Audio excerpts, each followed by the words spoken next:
We're at Rock Springs at Kelly Park, and this place is so cool. It is a natural, lazy river. The water is crystal clear.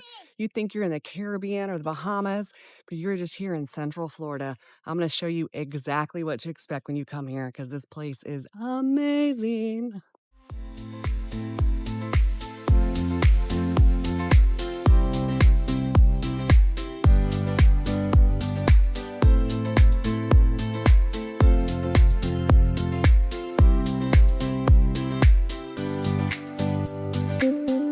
Hi, if you're new here, I'm Kate from Sunshine Fam Guide, and I love helping you to plan the family trip and adventure of your dreams. So be sure to hit that subscribe button so that you don't miss a thing. Now, let's dive on in.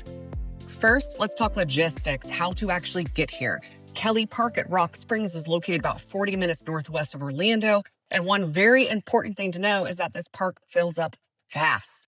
We arrived around 9 a.m. on a Monday, and by 11, cars were already piling in and the park was packed. Once they hit capacity, they fully closed the gates. And that's exactly what happened while we were leaving that afternoon. So trust me, get here early.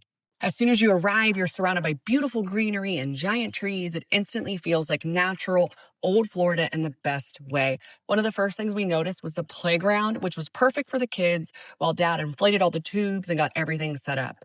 Once you're ready, there's a short walk down to the sandy beach area and tube launch from the parking lot. I did notice there's a closer unloading zone, so take advantage of that if you can. Otherwise, a wagon would be super helpful because carrying all your stuff in the Florida heat can be a lot. There's a large concession building with snacks, food, rentals, bathrooms, and other essentials, so the amenities here are actually really great.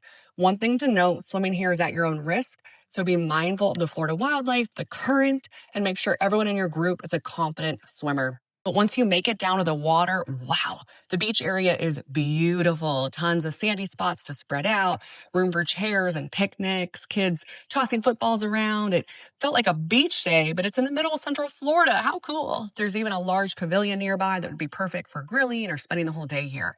Rock Springs really does feel like one of those classic Florida spots that's still totally magical. Now, let's find out how to get onto the water and start tubing. You will walk from a sandy, beachy area that has plenty of picnic tables and benches up this short paved path to the top of the springs area where you then get on your float or just swim on down. And it is a fun, wild ride, but safe enough for young ones.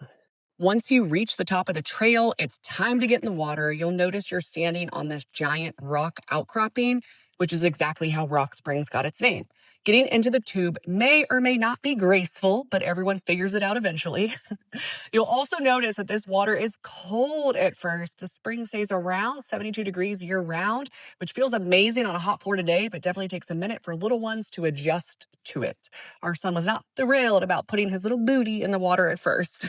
But once you start floating, wow, this experience truly is bucket list worthy. The water is unbelievably clear. And as you drift through all the lush native Florida vegetation, it honestly feels like you've landed on a tropical island in the middle of Central Florida.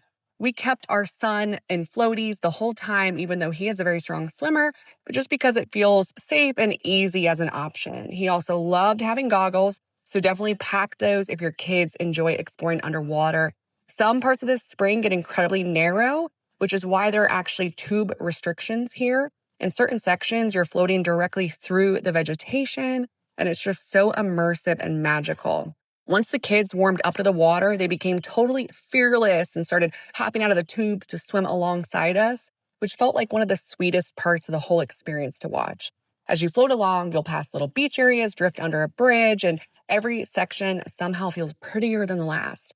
At the end, you simply pull your tube onto the sandy beach and walk the short trail back up to do it all over again. We floated the spring about 5, maybe 6 different times before finally stopping for lunch. After changing into dry clothes, we grabbed one of the shaded picnic tables tucked beneath the trees and just soaked in the whole atmosphere.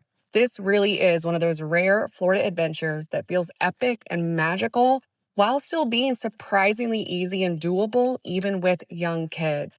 And those truly are my favorite kinds of experiences. Thank you so much for watching. If you found this to be helpful, if this was of value to you, please be sure to hit that like and subscribe button so that you don't miss a thing. I will be bringing you tips and tricks every single week on how you too can make easy but magical family adventures. Thank you so much, Kate with Sunshine Fam Guide. I'll see you next time.